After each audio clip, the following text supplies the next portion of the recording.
Good evening, everyone. What's up? I just ate a satisfying meal and topped it off with a measly dessert. This is Mr. Hata speaking. Previously, I did the remake to the top 45 worst SpongeBob episodes. This is a second part. There's supposed to be three parts to this countdown. So, we left off at number 23, so that means we are about halfway. Number 23 is Restraining SpongeBob from Season 8, April 2012. At least this is finally what should have happened at least 20 other times in the series.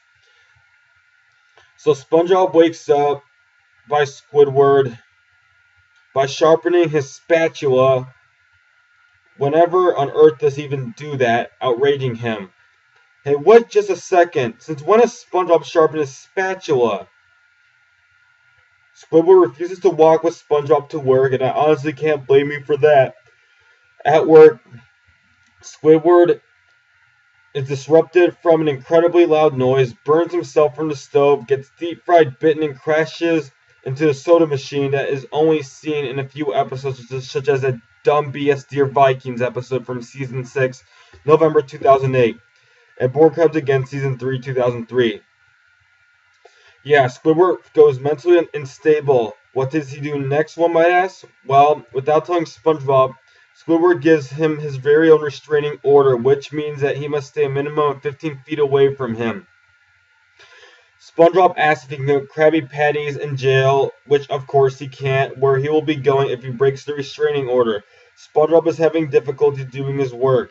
Meanwhile, out of nowhere, Patrick showed up just to giggle unnecessarily to easily annoy the living daylights out of Squidward.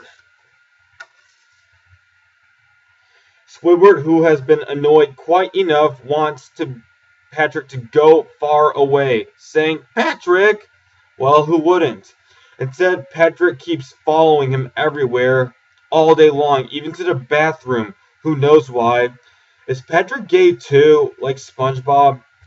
Finally, Squidward is allowed to be on break by Mr. Krabs. Again, Patrick annoys living daylights coming out of nowhere. Then the break ends, and just like that, that's not even a break. Breaks are not that short. Apparently, before that, Patrick had been cleaning the toilet. Mr. Krabs tells him good job and is back to work. Patrick annoys the living daylights out of Squidward to the point that he leaves, but Amanda arrives with sea berry pie. "Granny, I brought your favorite, sea berry pie." That was the most memorable line in the whole series, the whole episode, I meant. Apparently, Squidward is allergic to sea berries just for this one time. Just like everything else in the series, how on earth can he be allergic to sea berries just as one episode? Why aren't there sea berries in all the other episodes? Well, that line was well said. Back to the episode. What's going on? In the meantime, Patrick is talking to a button he found, saying, "You are the prettiest button." When he sees Squidward, he thinks that's a monster. It was all Patrick's fault that Squidward looked like a monster. Question, how dumb enough is Patrick to think that Squidward's a monster? Oh well. It was what one may have expected, isn't it? Squidward has kind of looked like a monster, but Patrick thinks it's going to attack SpongeBob and goes after it. So what happens next? Patrick picks a fight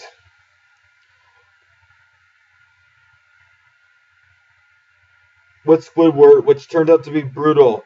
SpongeBob sees that his two best friends are fighting, thinking that he must break it up. Although he violates a restraining order, SpongeBob must do what he's got to do. So that means stopping the violence. SpongeBob stops the fight as Squidward says, "Give me that restraining order," taking the restraining order. SpongeBob begs for mercy because he assumes that he's going to jail for violating the restraining order. Squidward asks for a pen, snapping that SpongeBob is not going to jail because there is someone who is more deserving than him. Obviously, that someone is Patrick Star. That means he's on a restraining order and SpongeBob is free. At the end, Patrick just laughs like a retard at the button for no reason at all. And he says, "Sorry, button." Ha ha ha. Right before that, Patrick tells the button that the monster was Squidward and asks, why didn't he tell him that it was Squidward? I thought buttons couldn't talk. The episode ends right there. The restraining order is never seen ever again, so we don't even see Patrick being on a restraining order. Why couldn't this have been in all the other episodes? It could have been at least in a few more episodes. One well-demonstrated example would be like Patrick attempting to come near Squidward but stopped because he was on a restraining order, or Patrick getting arrested for violating it, or Patrick being stopped by both neighbors. This episode could have had at least gotten Patrick arrested for violating it, or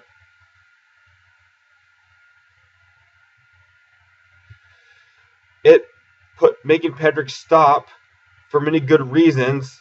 Why isn't the Seaberry Pie ever mentioned? Or even seen again? That sounded pretty cool. Granny, I brought your favorite, Seaberry Pie. It seems like all the plots are to annoy and hate Squidward because he's grumpy. Can't the restraining order just come back? That was a good idea. They almost never reuse good ideas. SpongeBob only behaved pretty much because he would be in jail, or else. Number 22 is Professional Squidward.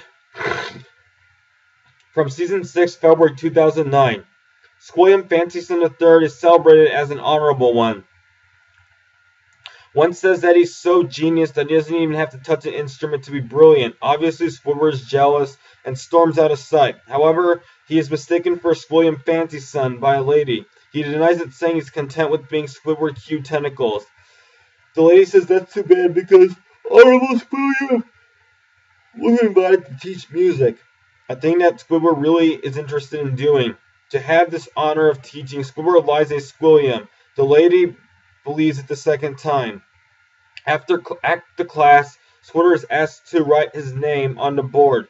Dude, aren't you going to write your name on a board in retaliation? Squidward orders Billy to write his name on a board instead to see how he feels.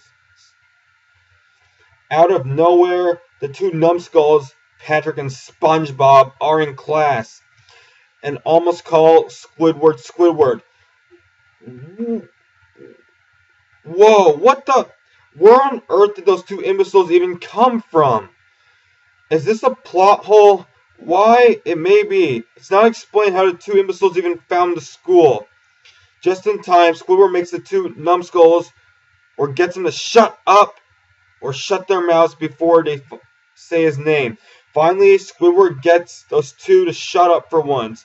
Normally, they never do. They're warned to address him as Squilliam. The reason why Patrick came was to learn how to play an instrument as a New Year's resolution. Since when? Why did he have to disrupt class over that? Couldn't Patrick just have learned an instrument another time? Why did it have to be now? He had all year to do so. Another question. Why on earth are these two numbskulls even here? They have absolutely no business being at a music school because they're not music majors. They don't even go to school. They don't belong there nor even deserve to be there at the slightest. Not only were they rudely disrupting class, they were making Squidward look bad to the public. Why didn't Squidward kick him out in a heartbeat? Shouldn't he have taken disciplinary action when it was time to do so? Oh yeah, there had to be a plot, so that's it. I can't believe that they weren't kicked out. If this was any other class, they would have been kicked out. Squidward goes back to teaching what he's supposed to.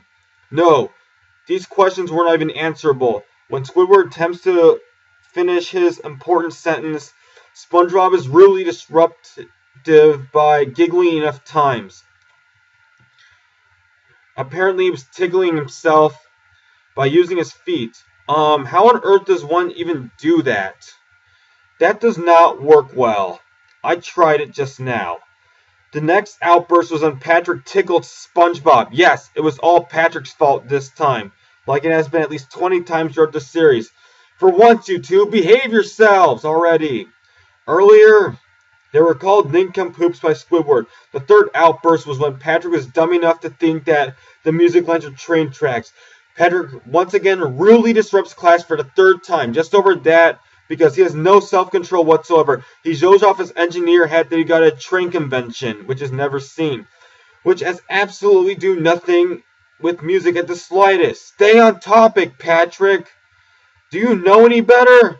I guess not. He rides his train right in front of everything. Squidward was absolutely fed up with Patrick's unacceptable behavior, throws him in a trash can, but back in last, Patrick appears out of nowhere. Another plot hole has been found. When will he stop being so rude? Back to the episode. The next thing that Squidward shows them is a metronome. Together, the nincompoops watch and say tick, tick, tick, tick, tick, tick, tick, tick, tick, continuously, which is annoying, extremely annoying. They did it for at least 20 seconds. The news comes but are kicked out by Squidward to avoid trouble. The bell rings and Squidward wants the two numbskulls to behave, forcing them to apologize for what they have done and all the disruptions they have caused in those 10 minutes. As dumb as they'll ever be, they call Squidward by his real name, Squidward. Excuse me? What did Squidward tell you? First you disrupt his class, then you reveal his identity? Who on earth do you think you are? Everyone hates Squidward and leaves. Squidward is arrested for impersonating Squilliam. The two dummies say tick, tick, tick, tick, tick, the end. Why on earth does everyone have to hate Squidward? Poor Squidward. All he wanted to do was teach music and he can't even do that. The townspeople are not any smarter than Patrick. They should have not arrested Squidward. What on earth were they thinking?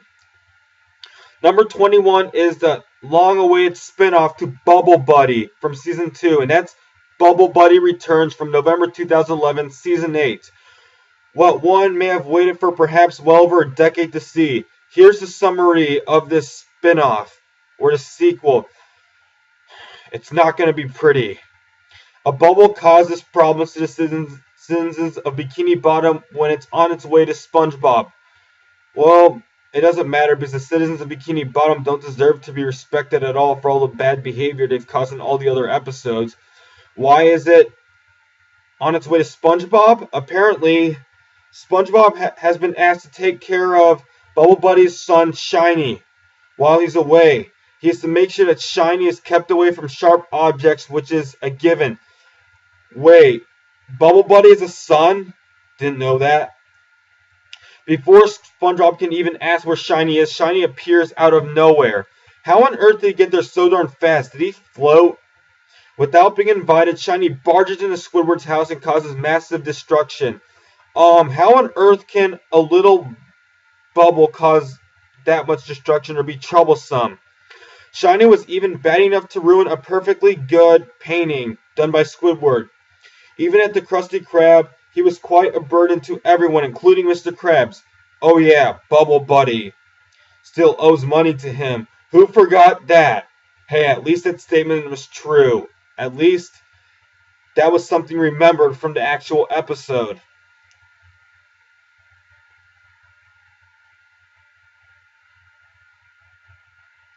In the city, Shiny is nothing but trouble.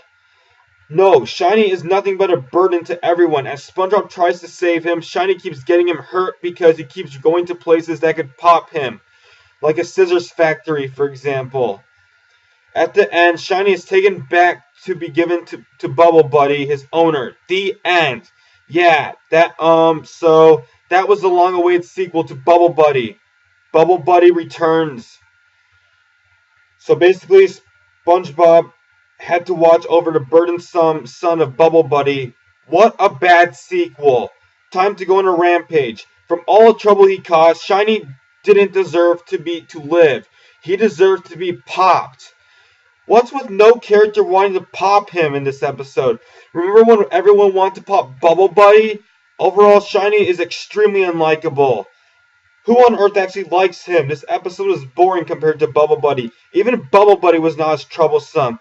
This sounded like a great idea, but was poorly executed. The writers were most likely running out of ideas to come up with an episode like this. This is why the sequel was not memorable.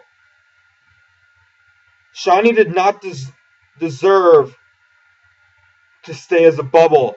He did not get what should have came to him as was onerous. Bad, Shiny, bad. Well, may someone please pop that useless bubble? I hate you, Shiny. I hate you.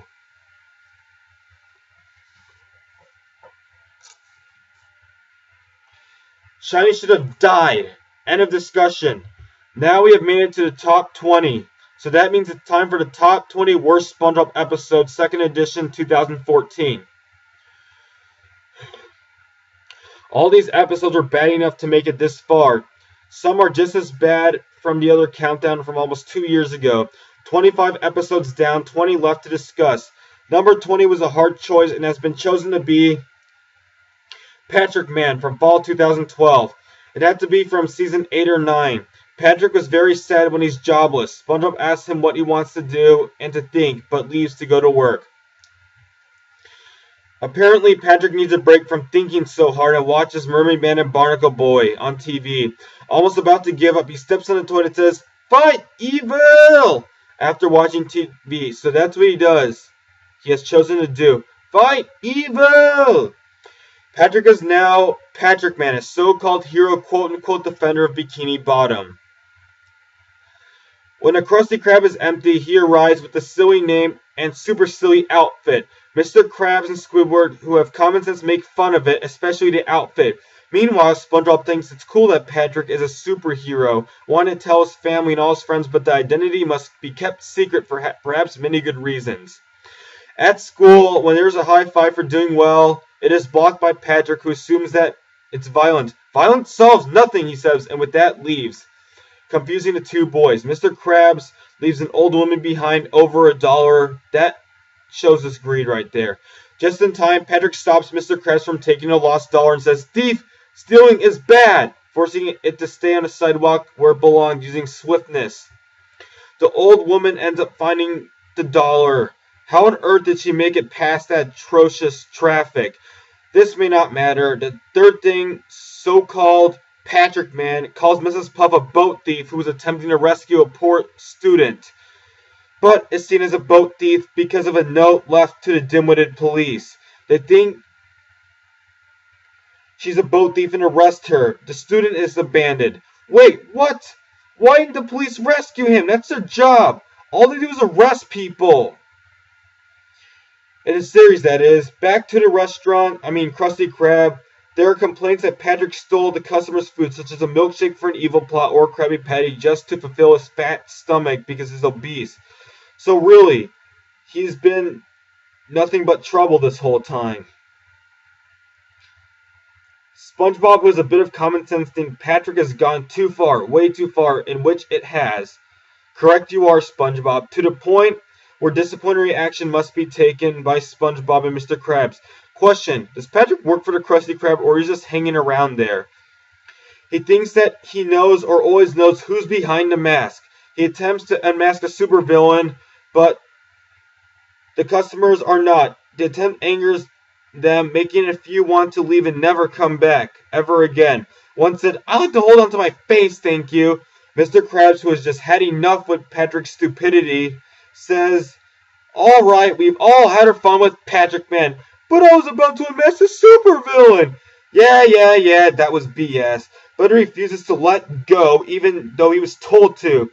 The last face he pulled was a dirty bubble in the skies. When Patrick attempts to defeat it, he sucks at it. All he does from that point is cause massive destruction when he attempts to defeat it. He even tried to use SpongeBob as a weapon, but it went into the dirty bubble. Patrick attempts to defeat the dirty bubble using the pit punch, which fails, going through him attacking SpongeBob. When the bubble is about to defeat defenseless Patrick Man once and for all, Patrick is so scared but sees lunch on the floor saying, "Lunch!" and pops it with his pointy cone head. That defeats the dirty bubble, making Patrick a hero. Pleases everyone for once, including SpongeBob, who asks him for his autograph. After that, SpongeBob asks him, "What's your next exciting adventure?" But Patrick says he's retiring because being a superhero is too much work to him. Which it can be. Having a job is too much work. Mr. Krabs says, "Not so fast. I think I need your superpowers one last time." Patrick asks, "What's this?" This episode should have been at number 40, but I made a silly mistake. Almost everyone hated Patrick Man, thank goodness. Because he was just a useless person. And a waste of space. The main reason this episode made the top 45 worst SpongeBob episodes, second edition, was because of what he did to Mrs. Puff. This episode could have been a lot worse. At least he was punished for what he did at the end, so but it was still bad to Mrs. Puff. The only thing I can say is I made a mistake, and there are many episodes that are far worse than this one. Number 19 is the main drain from the Bikini Bottom Legends from January 2011, Season 7. This episode is nothing but a big mess. So SpongeBob slips on water, cleaning a grill, while Patrick shows up. SpongeBob plans to pull the drain plug, but is stopped by Mr. Krabs just in time. Mr. Krabs tells him a story about the main drain. 2 kids who pulled it and were never found again. Question: was there really a main drain to begin with, or is this randomness? This is a show. This is how the plot of this BS Legends of Bikini Bottom is developed. Patrick really ever so badly wants to find this main drain and to see if it's real or not, and thinks it's 100% okay just because he's not some kid. What a lame excuse, and you act like a kid, Patrick, all the time. You act like a 5-year-old or an 8-year-old. SpongeBob and Patrick ask Plankton and Old Man Jenkins of it, but they know nothing of it. SpongeBob and Patrick use the bubble for a road trip, but find the main drain a lot faster than they expected to. Patrick wants to pull the main drain just to see what will happen if he does, and is just about to, but is yelled at by Mr. Krabs and Plankton to not do it. Well, where on earth did those two come from? So it looks like they were the ones who pulled the main drain, did not want the two to find it. Without even thinking completely and ignoring what they just said, Patrick has the balls to pull the main drain, which ends the world. Yeah, this is the end of the world. Goodbye, Bikini Bottom! Goodbye, retarded citizens of Bikini Bottom. Well, is it the end of the world? Patrick wakes up, and it was all just a story or some silly dream. What can I say about the so-called quote-unquote Legends of Bikini Bottom episode? It was just a dream nonsense? What a lame excuse for an episode to end. Why on earth did it have to end just like that? Little effort put in at the end. If the main dream was that easy to find, why on earth did the world not end a long time ago? How on earth did that thing manage to suck everything in sight that fast? If Mr. Krabs and Plankton pulled it a long time ago, wouldn't there be nothing left, and wouldn't they be dead by now? That's BS. This episode was very close, and it was hard to see them at only 20th place. That's what the countdown, shall we? Number 18, it has chosen to be License to Milkshake from Season 9. September 3rd, 2012. Sorry for stalling, but it's time to be bad. At the Krusty Krab, SpongeBob had to make a double milkshake for a customer and does not forget to add a cherry on top. Apparently, the customer is unable to drink the milkshake because it's frozen solid. Consequently, he says it's disgusting and demands for a refund, but cheap old Mr. Krabs makes that preventable by sending SpongeBob to boarding the Milkshake License Academy. A Milkshake Academy? There's a Milkshake Academy? What kind of school is this? Who on earth came up with this silliness? How is that even a school? This must be some utter BS. What's next? A Beef Burger Academy? A Sandwich Academy? The list goes on and on forever. That's enough of that mushy talk. Captain Frosty Mug, not a bad name as a whole. The instructor lands near everyone, saying that he only has one purpose in life. It's not to help them with the bendy straws or wipe the whipped cream off the chinny chin chin, but it's to make them into pure ice cream blooded milkshake makers. Milkshake makers don't even exist. All the students are called cadets. That's pretty cool, of course. SpongeBob can't do anything right. Wait, that's an understatement. He can't do anything right ever, which makes no sense at all. The first lesson is what Captain Frosty Mug's holding. SpongeBob's response to that is it's a milkshake's ice cream spatula, some vital weapon, which is really just the ice cream scooper to the ice cream world. When it's time to make milkshakes, SpongeBob screws up by making frozen solid yet again. Because he is unteachable, the most unteachable student ever in the last 30 years, he is put into machine for obliteration mode. But sir, no one's ever survived obliterate. Silence! With everything else, oh yeah, that was futile, putting him in obliteration. He screwed up, which does not make any sense whatsoever.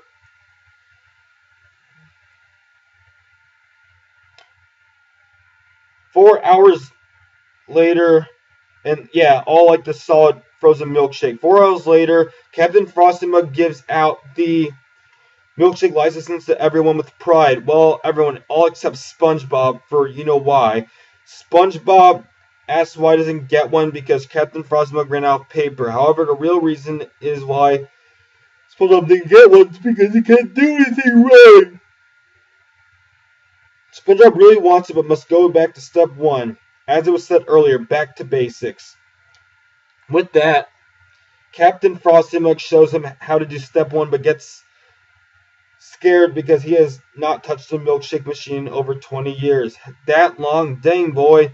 The episode shows a flashback of him making milkshakes, but was a disaster in his back with SpongeBob. When the machine sucks him in, SpongeBob comes to the rescue from that. Captain Frosty Mug is so grateful that he's never had a cadet show. It's okay. It tells him that the secret to making milkshakes come within the heart. Back at the Krusty Krab, SpongeBob uses his body to make a milkshake. The customer claims that it's the most is redeemable and it's been the best milkshake he's ever had. More like BS, and everyone wants one just from that.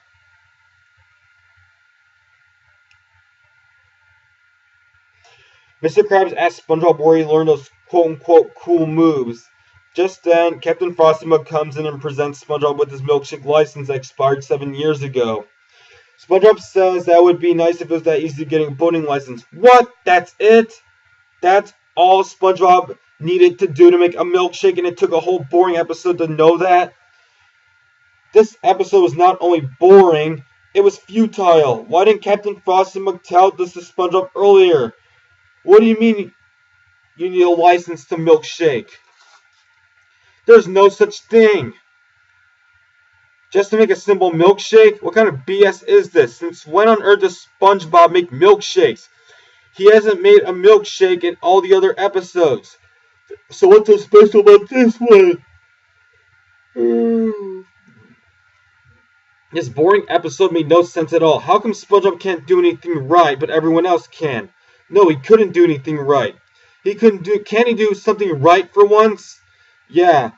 How on earth can a milkshake license expire 7 years ago? He's been working that long. It had absolutely nothing to do with skill. Such a worthless piece of paper, that license is. Number 17 is Skill Crane from Season 4. Perhaps one may be mad to see this episode has made past the top 45 worst SpongeBob episodes, second edition, let alone being chosen to be halfway.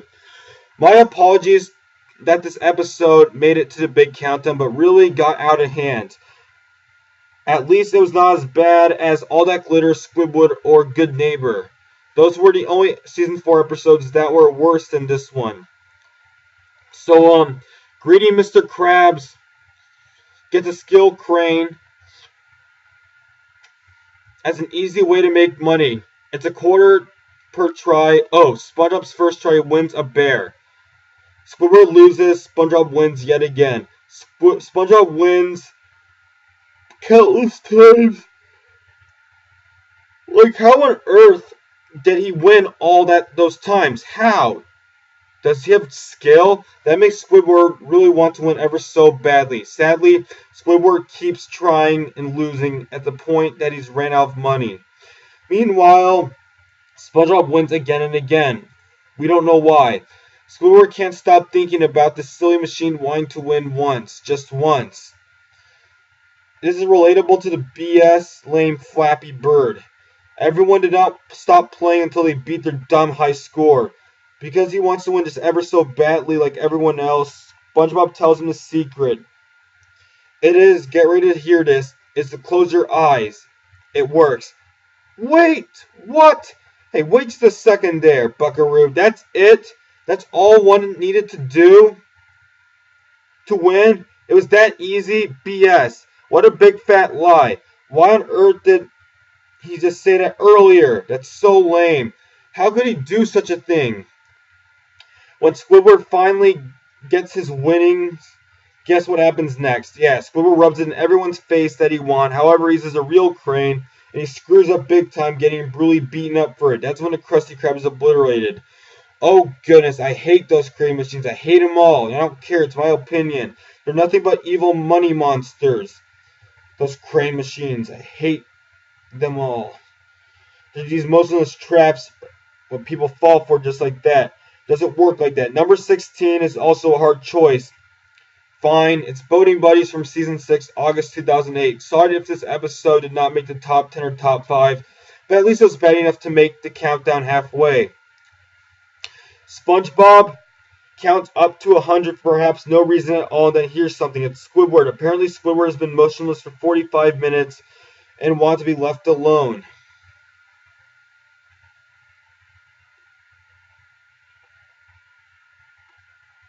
SpongeBob, who won't leave Squidward alone, makes Coco rain and yells, "Squidward!" Squidward, desperate to be far away from SpongeBob, runs away and drives, but runs over a stop sign. Out of nowhere, the police chase Squidward and give him a ticket. Plot hole. As punishment, Squidward must go to boating school, which makes SpongeBob very excited. At the boating school, poor Squidward has to sit by that annoying SpongeBob, who just never knows when to shut up, because he never does.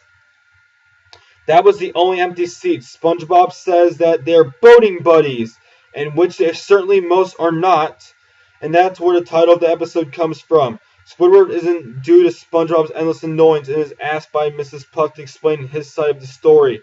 When Squidward tries to explain his situation, SpongeBob breathes so heavily, which can be best described as creepy to many people, and gay. Does he have a crush on Squidward? I question that. Finally, Squidward explains that he was at boating school all because of SpongeBob.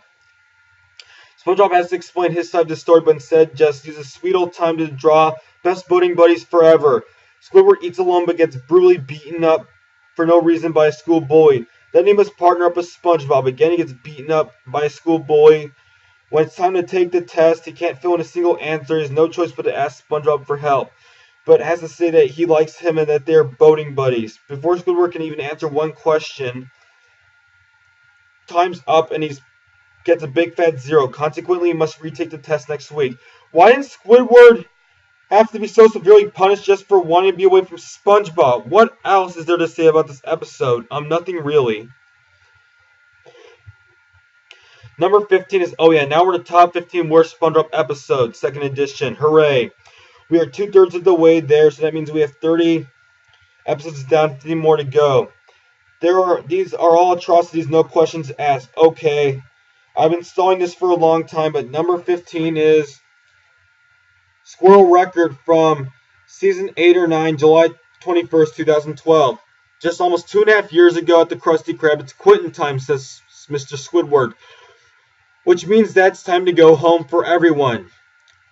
SpongeBob must love his job at the Krusty Krab way too much in the more modern episodes, because this right there is a good example.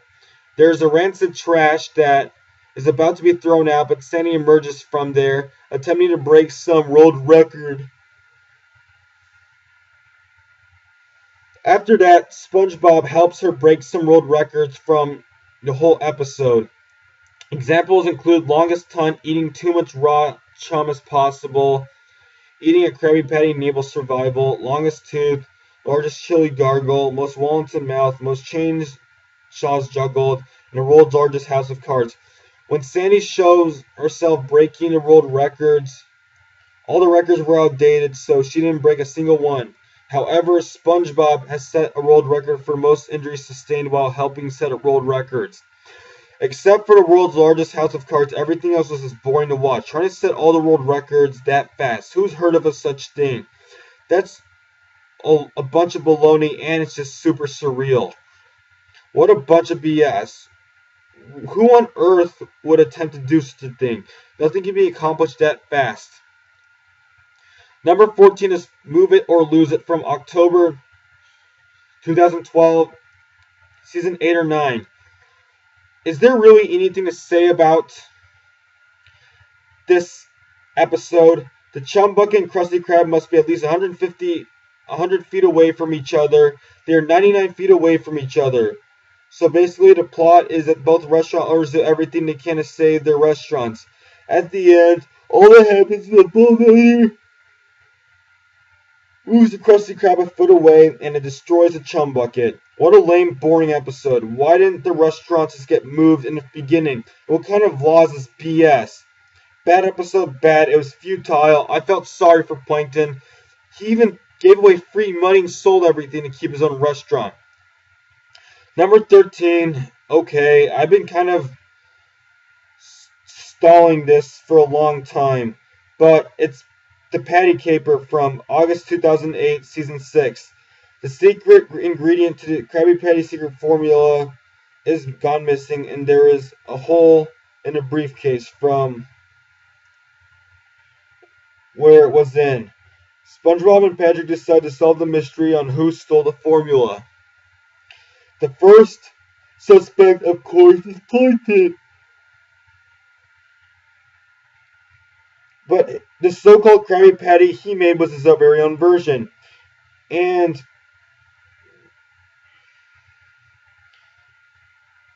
he did not have the very last secret ingredient. He was on the letters to look for that. Okay, time out. No, just no. Question. If Plankton was that close to knowing the formula, then how on earth is it not mentioned in all the other episodes? If it was really that easy in this case, Plankton would have already known it by now. He wouldn't be attempting to steal the secret formula in all the other episodes. Why it does he still not know the secret formula already from all those episodes? The next suspect is Sandy, but it turns out that Sandy bought the patties for the winter. The third suspect was Gary. The fourth was Squidward. In the black box were tap shoes in it. They're ordered to get out, which makes perfect sense.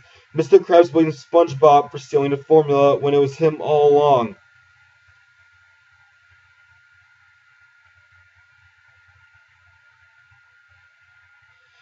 It was really Mr. Krabs, really. The question is, how on earth did he steal the formula? Out of nowhere, the cops arrive. Plot hole. He's arrested and a retarded fat judge sends him to give free Krabby Patties all day long over a quote-unquote grand theft on $1.99. That's so biased. I hope someone beats the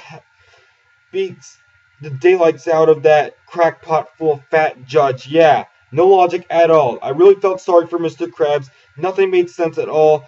This shows how unlikable the other characters are. Even the police are bad characters. What? Were they hiding the whole time? Not cool. You're even worse than Mr. Krabs yourselves. Number 12 is Earworm from 2010, Season 7.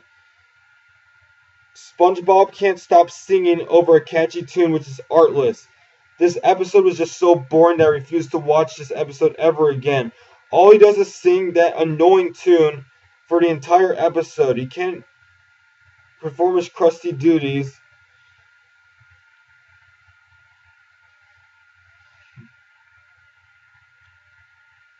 Right, making all the customers want to leave. Consequently, he is given a warning and one more outburst, and he must go home for the day.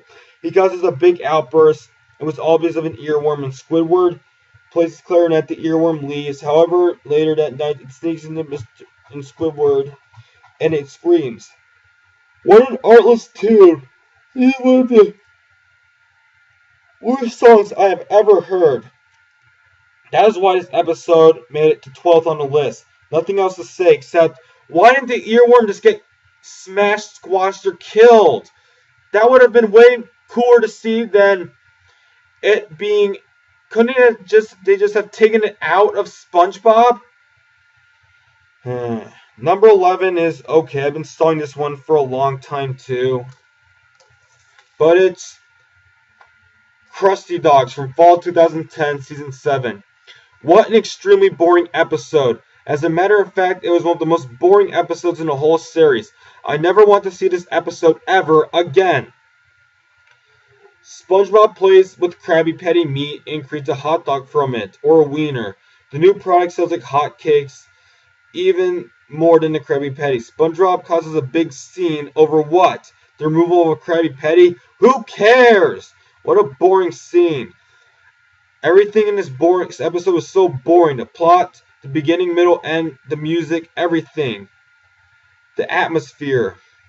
Yeah, this episode was so boring from the very first second it was on. A Hot Wheel and thongs replaced the grill and spatula. SpongeBob really wants to get rid of the Krusty Dogs to bring the Krabby Patties back and get Squidward to join. After a few attempts to get rid of him by talking, SpongeBob blows it up. Consequently, Mr. Krabs says it must bring back the Krabby Patties. Squidward is kicked by a woman. Not funny, cruel, mean-spirited. The end. Gosh, this episode was so boring.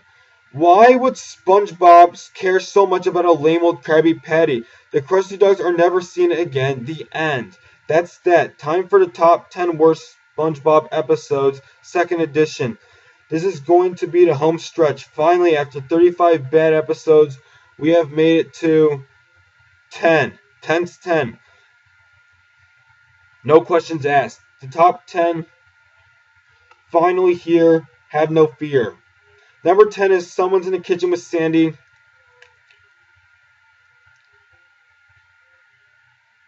From July 2009, season 7 or 6. Plankton spies on Sandy but ends up being with her. When Sandy takes off her fur to wash herself, Plankton steals it and disguises himself as her in order to get the secret formula. Sandy is outraged that her fur is missing. Plankton goes to the Krusty Krab, and everyone falls for it. That's her, including Larry the Lobster, and wants to learn how to make a Krabby Patty, of course. That was his purpose. However, revealing the secret formula is forbidden by Mr. Krabs' rules according to SpongeBob. Saw that coming totally. However, he shows him how to make the Krabby Patty sandwich itself. Meanwhile, everyone in town, the townspeople, all think Sandy's some nudist and all laugh at her. Back at the Krusty Krab, SpongeBob shows Sandy Plankton how to dry seaweed. Sandy or Plankton attempts to steal the Krabby Patty secret formula because Mr. Krabs was cleaning the safe, so he left it out there. Creates a plot, so everyone thinks the real Sandy is a hairless goat. Back at the Krusty Krab, Plankton is having trouble with preparation of the Krabby Patty. A woman was so dim-witted to think that the real Sandy was a nudist ferret. Moreover, and to make matters worse, the townspeople were so ill-mannered enough to throw things at her by taking it to the next level. That shows how rude the citizens of Bikini Bottom are. Back to the Krusty Krab. SpongeBob is being annoying by saying, try again, try again, try again. You tried again! Which Plankton says. When Plankton is not perfect. Plankton is so fed up with SpongeBob's annoyance, which I don't blame him for, to the point that he steals the formula, making his move. Just as Sandy, the real one, discovers that Plankton was her body, as a punishment, Plankton's eyes are irritated by mustard, and Sandy's arrested for public nudity. She is set to look fine in prison orange. The end. The citizens of Bikini Bottom were so dim-witted to think that Sandy was a nudist. Seriously, how on earth was she nude? She was wearing a bikini.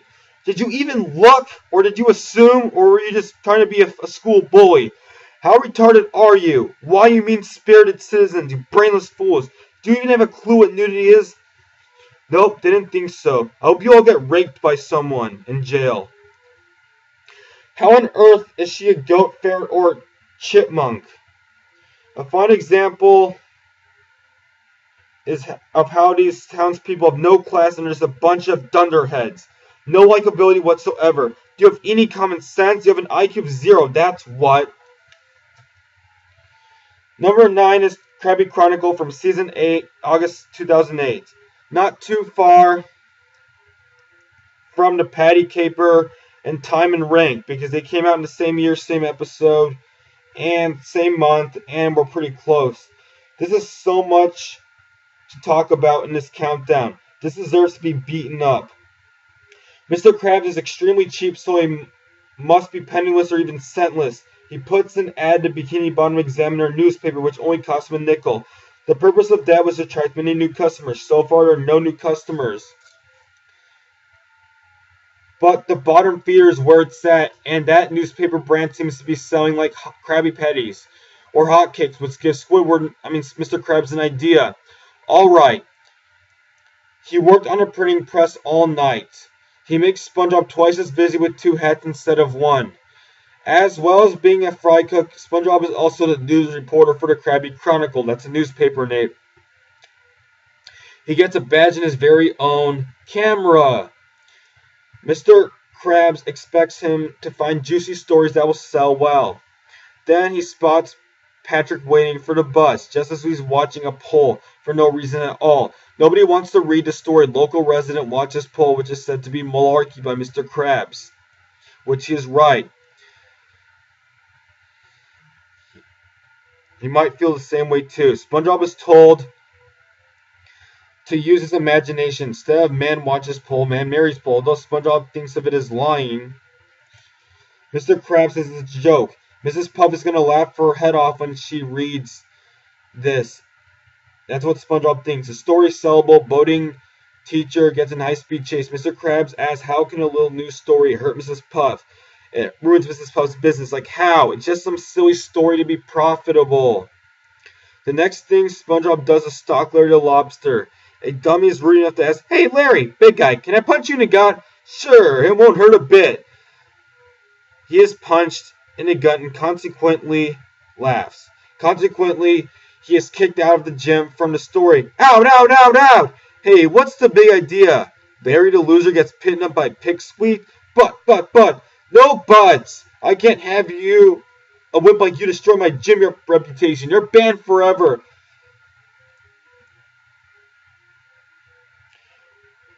What? Larry the loser got thrown out of the gym for life just over a story? What kind of difference is it going to make to Larry's life? Can't he just use another gym? From all that, SpongeBob is ever so worried about lying. Mr. Krabs does not care at all about that. It only cares about the loot or the money. SpongeBob questions if there's a way to do this without hurting people, but Mr. Krabs says no one's being hurt and wants another story. At the Chum Bucket, Plankton thinks that he's created a food item that'll make Mr. Krabs go out of business. Do you know what? That sounds like a bunch of BS. There is no way Plankton can make Mr. Krabs go out of business. It never has worked and it's never will going to work. That was just a complete random sentence right there. Was that even needed? N-O. I don't think so. The easiest way to put this is that it was utterly unnecessary and completely off topic to the episode. Okay, he's stopped by a health inspector who shouts, I think not, in a cool way, and Plankton's chum is made from your chum. His restaurant is shut down, which makes no difference due to the fact that he never gets customers to begin with. SpongeBob does not feel well when he hears about what just happened, but Mr. Krabs still doesn't care due to his success. And SpongeBob questions, he's given a warning from Mr. Krabs that if he does not do as told as he's commanded, he will kiss a spatula goodbye. Mr. Krabs, you wouldn't. Oh, darn tootin' I would. I would too, just as well, and is told to fetch another story. Well, so would I. At Sandy's tree dome, her sons and words are confiscated. Wait, what? Hey, isn't that illegal? Barging into one's house like that? You can't do that. It's trespassing. Also, since when did Sandy win all those awards? She's not good at science. Yeah, and stealing one's awards is illegal. So 2 thefts, 2 illegal acts in 1. How did they even get past Sandy to get in her house? Did she not pay attention? Well, what was it? The news were Sandy Cheeks or Sandy Chump, bushy-tailed brainiac, slow-witted squirrel by SpongeBob SquarePants. That story right there outraged her. SpongeBob cannot do this any longer. But Mr. Krabs asked him to write the wildest story ever, although they pretty much used up all the main characters. But Squidward and the superheroes, Mermaid Man, Barnacle, haven't been used. Who could be that last story character to be used in this newspaper. The next day, all the citizens of the Bikini Bottom, who don't even deserve to be called citizens for their poor behavior, raging up like a bunch of crybabies over what? Well, what on earth is it? What are you raging over? Nothing. Absolutely nothing. So Mr. Krabs is overworked employees. Big deal. He always does and he always will. It's will.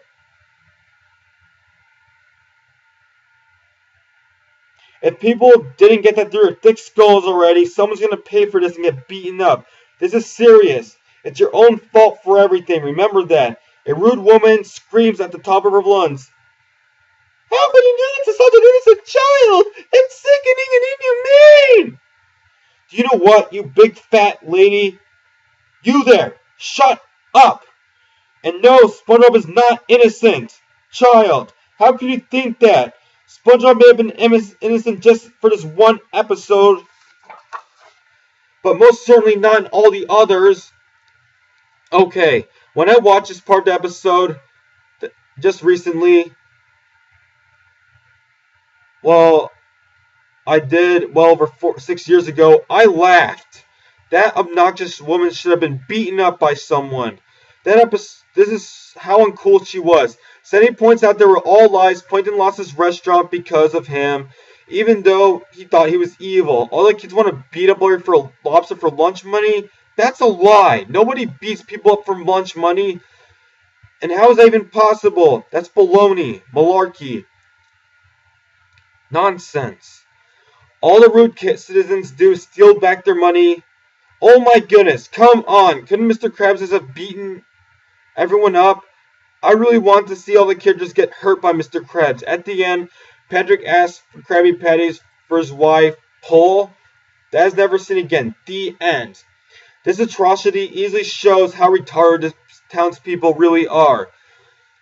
There are so many things wrong with this Season 6 episode. First of all, how on earth can such a little story make such a negative impact on one? It's just a story for Pete's sake. It doesn't hurt others. It's just something to get someone's attention. Second, why do those so-called citizens make such a big deal out of it? Third, everything was BS. BS. There were at least two aspects of randomness. Fourth, the citizens of Bikini Bottom demonstrated such bad behavior, worse than Mr. Krabs could have ever. How dare you steal money? That's theft. Theft is theft. Mr. Krabs is not the villain. You were. Yes, you were. You were all in the wrong big time. You made a fuss over nothing. A silly story that made things interesting. Bad people. Bad. One last thing. Who on earth beats people up for lunch money? Really? That's just nonsense right there. The Season 6 episode really went to the extreme of almost everything. The only good thing this episode was Squidward was left alone. The other characters were not used were Pearl, Karen 2.0, and Gary the Snail. Thank goodness Squidward was not a part of this. That's all one can say about this episode. So, that's all I have to say for this part to the worst. For top 45 worst SpongeBob episodes, part 2. There will be one last part soon. We have only 8 more episodes to go. I'm sorry I rambled on and on, but this is just a remake so that one doesn't have to watch all the parts to the countdown. There are going to be at least 2 more parts to the top 45 worst SpongeBob episodes, about 10 minutes apiece. Those are supposed to come out in a week or so. So we have 8 episodes left. I should be able to get the rest of the 8 all into 1 hour segment. And there will be 2 other parts to that just as well.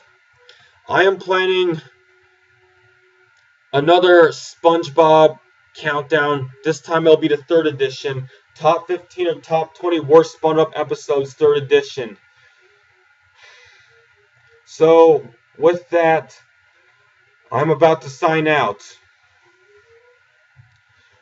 Number 8 is Little Yellow Book, but there isn't much time to talk about it since my hour's almost up. So that's really all I have to say for this second part to the countdown. I know it was long, but thanks for watching the video anyway. The third part should come out in about a week. So not only is this a countdown, this is an update. I should have the countdown done by next Sunday. Both parts, the long version and the short versions. Yeah. So that summarizes everything. I should have the next countdown done by the end of January. And I'm considering of doing, here's some considerations or thoughts. The best SpongeBob episodes from after the movie, and then maybe the best SpongeBob episodes from seasons 1 through 3. And maybe the top 10 worst Fairly Odd Parents episodes. So that's all I have to say for this rant, countdown, video, whatever it's called, discussion, review. I'm running out of time, so good night.